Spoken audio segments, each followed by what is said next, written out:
In today's video, I'm going to teach you how user types are explained in Monday.com. Understanding the various user types in Monday.com is crucial for effectively managing your team and maximizing productivity on this versatile platform. Let's dive right in. First things first, head over to the Monday.com website.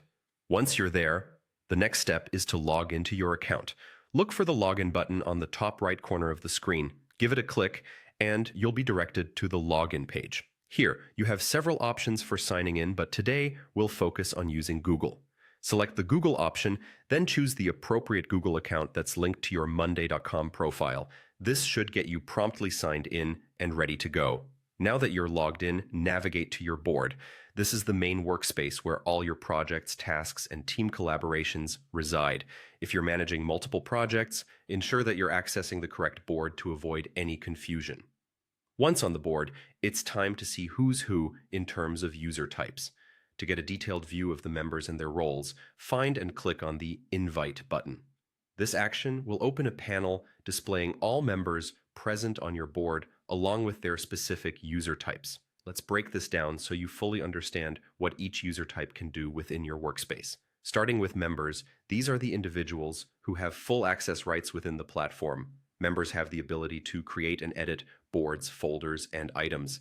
They're also empowered to invite other members to these boards and items, thereby expanding collaborative efforts. Moreover, they can be invited to private or shareable boards, allowing a tailored approach to who sees what.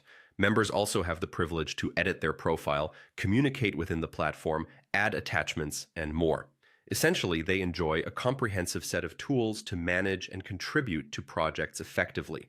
On the flip side, we have viewers. These users are typically added to keep track of progress without altering any content. While viewers can be invited to different boards, they lack editing rights. This makes them ideal for individuals who need to stay informed, but not necessarily involved in hands-on tasks. An added advantage is that you can invite an unlimited number of viewers, which is particularly useful for larger organizations looking to broadcast information widely without compromising the structure or details of tasks and projects. That's it for today's overview of user types in Monday.com. Remember, understanding these roles is key to leveraging the platform's full potential, ensuring that everyone in your team has the right access based on their needs and responsibilities. Stay tuned for more informative tips and guides.